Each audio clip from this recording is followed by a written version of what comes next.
The Lord, shalom, जय मसीह की। प्रभु आप सभी को आशीष दे। और आज का जो विषय हमने लिया है वचन से, यदि ये 5 तरह की प्रार्थना कोई व्यक्ति कर रहा है, कोई विश्वासी या पास्टर कर रहा है, तो यकीन मानिए आपकी प्रार्थना इन 5 प्रार्थना के समान है, तो परमेश्वर आपको प्रार्थना का उत्तर नहीं देगा। इसलिए आप इस वीडियो को देखें और जांचें कि कहीं आपकी प्रार्थना इन 5 तरह की प्रार्थना के समान तो नहीं, तो आपको उस प्रार्थना का उत्तर नहीं मिलेगा, आपको आपकी प्रार्थना का आशीष नहीं मिलेगा।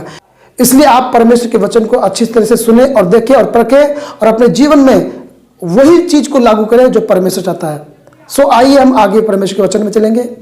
हम पहला पॉइंट देखेंगे, अगर आप इस तरह की प्रार्थना कर रहे हैं परमेश्वर से, तो परमेश्वर कभी भी आपकी प्रार्थना का उत्तर नहीं देगा।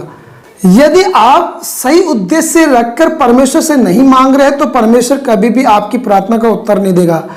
हम देखेंगे नए नियम की पुस्तक बाइबल में से याकूब की पुस्तक, उसका 4 अध्याय उसके 3 पद में लिखा है, तुम मांगते हो और पाते नहीं, इसलिए कि बुरी इच्छा से मांगते हो ताकि अपने भोग विलास में उड़ा दो। देखिए, मांगते तो हो परंतु मिलता नहीं, क्योंकि तुम कौन सी उद्देश्य से मांग रहे हो? गलत इच्छा के उद्देश्य से मांग रहे हो, और परमेश्वर कभी भी आपको उस प्रार्थना का उत्तर नहीं देगा। अब हम देखेंगे दूसरा पॉइंट, अय्यूब की पुस्तक उसका 35 अध्याय उसके 13 पद में लिखा है, निश्चय परमेश्वर व्यर्थ बातें कभी नहीं सुनता और ना सर्वशक्तिमान उन पर चित्त लगाता है। देखिए, यहां पर परमेश्वर का वचन कह रहा है कि कभी भी परमेश्वर व्यर्थ बातों को नहीं सुनता और ना उस पर चित्त लगाता है, ना उन पर ध्यान लगाता है। कभी भी आप परमेश्वर से व्यर्थ बातें प्रार्थना में बोलोगे तो उस प्रार्थना को परमेश्वर नहीं सुनेगा, ध्यान नहीं लगाएगा, इग्नोर कर देगा। उदाहरण के तौर पर, जैसे कोई व्यक्ति प्रार्थना कर रहा है और परमेश्वर से कह रहा है कि मैं एक ही दिन में करोड़पति बन जाऊं, तो ध्यान दीजिएगा, अगर वो करोड़पति बनने के लिए प्रार्थना कर रहा है तो ये व्यर्थ बात है, क्योंकि कहीं ना कहीं उसके अंदर लालच है और परमेश्वर इस तरह की प्रार्थना को नहीं सुनेगा।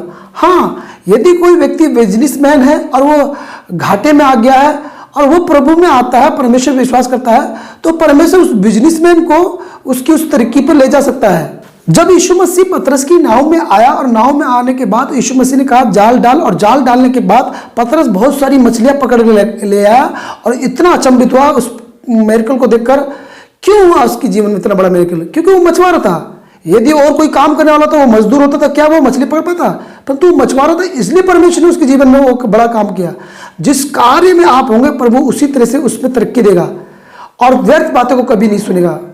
मत्ती उसके 6 अध्याय के 7 पद में लिखा है, प्रार्थना करते समय अन्य जातियों के समान बकबक न करो, क्योंकि वह समझते हैं कि उनके बहुत बोलने से उनकी सुनी जाएगी। देखिए, प्रभु यीशु मसीह ने साफ बोल दिया कि तुम अन्य जाति के समान बकबक मत करना। यदि आपकी प्रार्थना में व्यर्थ बातें हैं तो परमेश्वर उसे कभी नहीं सुनेगा। वो प्रार्थना बकबक के समान है प्रभु के लिए, उस पर कभी ध्यान नहीं देगा, उसका उत्तर नहीं मिलेगा। आप परमेश्वर से कहोगे कि प्रभु मैं प्रार्थना करता हूं, मेरी लॉटरी लग जाए या मेरा काम बन जाए, तो ये व्यर्थ है प्रभु के लिए, ये गलत है। ऐसी प्रार्थना को प्रभु नहीं सुनेगा। हम तीसरी तरह की प्रार्थना को देखेंगे। तीसरा पॉइंट देखेंगे, नीति वचन उसका 28 अध्याय उसका 9 पद कहता है, जो अपना कान व्यवस्था सुनने से मोड़ लेता है उसकी प्रार्थना घृणित ठहरती है। देखिए, यहां पर साफ लिखा है कि जो परमेश्वर के वचन को, उसकी व्यवस्था को सुनने से अपने कान को फेर लेता है, यानी कि परमेश्वर के वचन को हल्के में लेता है, इग्नोर करता है, उसके वचन के अनुसार नहीं चलता है, तो परमेश्वर कह रहा है, उसका वचन कह रहा है कि ऐसे लोगों की प्रार्थना परमेश्वर के सम्मुख घृणित है। ढोंगी प्रार्थना होगी वो परमेश्वर के सम्मुख, और ढोंग की भी प्रार्थना को परमेश्वर कभी नहीं सुनेगा। आप परमेश्वर के वचन पर चलोगे नहीं, उसको सुनोगे नहीं, उसके वचन से विपरीत चलोगे और उसके बाद फिर आप प्रार्थना करोगे कि प्रभु मेरे बचाव कर या मेरे जीवन में काम कर, तो परमेश्वर उन प्रार्थना को घृणित समझेगा, वो ढोंग है, और ऐसी प्रार्थना का परमेश्वर उत्तर नहीं देगा। चौथी तरह की प्रार्थना, हम चौथा पॉइंट देखेंगे परमेश्वर के वचन से। भजन संहिता उसका 66 अध्याय उसका 18 पद, यदि मैं मन में अनर्थ की बातें सोचता तो प्रभु मेरी न सुनता। ध्यान दीजिएगा, परमेश्वर मनों को जांचने वाला है और वो मनों को जांचता और परखता है। यहाँ पे लिखा है, यदि मैं मन में अनर्थ बात सोचता तो परमेश्वर मेरी नहीं सुनता, यानी कि मेरी प्रार्थना को नहीं सुनता। यदि आप अपने मन में अनर्थ बातों को लेकर चलते हैं और परमेश्वर से प्रार्थना करेंगे तो परमेश्वर आपकी प्रार्थना को उत्तर नहीं देगा, परमेश्वर आपकी प्रार्थना को नहीं सुनेगा। एक तरफ आप परमेश्वर से आशीष चाहते हैं, अपने बढ़ोतरी चाहते हैं, और दूसरी तरफ आप किसी के लिए खड्डा खोद रहे हैं किसी के लिए षड्यंत्र रचा रहे हैं, किसी की हानि चाहते हैं और आपके मन में उसके लिए नफरत है और उसका नाश चाहते हैं, तो आप इधर प्रार्थना करेंगे, परमेश्वर देख रहा है, मनों को जांच रहा है, ऐसी प्रार्थना का परमेश्वर उत्तर नहीं देगा। इसलिए मन की सीधाई के साथ हमें परमेश्वर से प्रार्थना करना है। हमारे मन में किसी के लिए षड्यंत्र है नाश करने का, तो उसे हटा देना है और अपने मन की सीधाई से परमेश्वर की ओर आना है, तब हमारी प्रार्थना को परमेश्वर सुनेगा। नहीं तो परमेश्वर हमारी प्रार्थना को उत्तर नहीं देगा, क्योंकि हमारे अंदर अनर्थ उपद्रव है किसी के लिए, तो परमेश्वर ऐसी प्रार्थना को उत्तर नहीं देगा, ऐसी प्रार्थना को सुनेगा नहीं। पांचवें तरह की प्रार्थना या पांचवा पॉइंट हम जो देखेंगे, प्रार्थना का ना सुनना। जो लोग परमेश्वर के अलावा, परमेश्वर को छोड़कर, परमेश्वर को पहले स्थान ना देकर संसार की भौतिक वस्तुओं पर, संसार की बातों पर, संसारी चीजों पर ज्यादा मन लगाते हैं, तो ऐसे लोगों की प्रार्थना का उत्तर परमेश्वर नहीं देगा, क्योंकि उनका जीवन काल जो भी है, जो कुछ भी है, संसार है। आपने सुना होगा बहुत से लोगों का कि भैया ऊपर स्वर्ग नरक नहीं है, जो कुछ है यही है, और मरने के बाद किसने देखा, जो कुछ है यही कहीं है, सब कुछ है यही है, और उसी पर मन लगा लेते हैं। धरती की बातों पर, धरती की वस्तु पर मन लगाते हैं और अपने जीवन को सोचते हैं कि यहीं तक जीवन है और कहीं जीवन नहीं है। ऐसे लोगों की प्रार्थना का भी उत्तर परमेश्वर स्वर्ग से नहीं देगा, क्योंकि उन्होंने स्वर्ग की बातों की ओर मन नहीं लगाया, स्वर्ग के राज्यों की बातों की ओर मन नहीं लगाया। हम देखेंगे परमेश्वर के वचन से, हम देखेंगे भजन संहिता उसका 39 उसके 12 पद में लिखा है, हे यहोवा मेरी प्रार्थना सुन और मेरी दुहाई पर कान लगा, मेरा रोना सुनकर शांत ना रहे, क्योंकि मैं तेरे संग एक परदेसी यात्री के समान रहता हूं और अपने सब पुरखाओं के समान परदेसी हूं। यहां पर परमेश्वर का वचन कह रहा कि मैं एक परदेसी यात्री हूं। बहुत से लोगों ने अपने आप को यहीं के यात्री समझ लिया है। हमें एक और वचन देखेंगे, भजन संहिता 49 का 11 पद, वे मन ही मन ये सोचते हैं कि उनका घर सदा स्थिर रहेगा और उनका निवास पीढ़ी से पीढ़ी तक बने रहता रहेगा, इसलिए वे अपनी अपनी भूमि का नाम अपने अपने नाम पर रखते हैं। यहाँ पर देखिए वचन कह रहा है कि ये लोग सोचते हैं कि इनका घर जो है धरती का सदा का घर है। ये अपने आप को धरती के समझ रहे हैं, परंतु असल में ये घर सदा का नहीं रहने वाला। इसलिए ऐसे लोग जो ये सोचते हैं कि मरने के बाद कोई जीवन नहीं, वो लोग क्या करते हैं, अपनी भूमि का नाम लिख लिख कर रजिस्ट्री करा रहे हैं। बहुत से लोग रजिस्ट्री कराते हैं अपनी जमीन पर कि हाँ भाई हमने रजिस्ट्री कर ली, अब ये जमीन मेरी है, ये मकान मेरा। क्या आपकी रजिस्ट्री स्वर्ग में हो रखी है? क्या नाम आपका स्वर्ग में जीवन की पुस्तक में लिखा है? उसके बारे में क्या ख्याल है आपको? बाइबल ये बताती है कि अब्राहम और अब्राहम के बाद जितने भी नबी आए, उन सब ने अपना जीवन इस तरह से जिया कि वो परदेसी के समान। उनका स्वदेश, उनका जो देश था वो सियोन था, ना कि इस धरती का। उन्होंने अपना जीवन जो जिया परदेसी के समान जिया। एक टेंट में रहकर वो हमेशा के लिए परदेसी के समान, यात्री के समान अपना जीवन व्यतीत करते थे।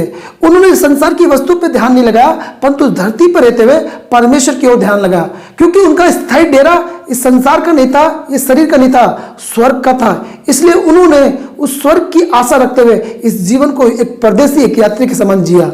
ध्यान दीजिएगा, जब कोई व्यक्ति इस संसार में अपने आप को सोचता है कि मैं ही का निवासी हूं और वो परमेश्वर की ओर नहीं ध्यान देता, असल डेरे के बारे में, असल निवास के बारे में नहीं जानता, और जान के भी यदि वो परमेश्वर को इग्नोर करता है, उस सच्चे घर को नहीं खोजता है और उस सच्चे घर की ओर नहीं फिरता है, तो ऐसे लोगों की प्रार्थनाओं को भी, चाहे वो मसीह में है, नहीं सुनेगा।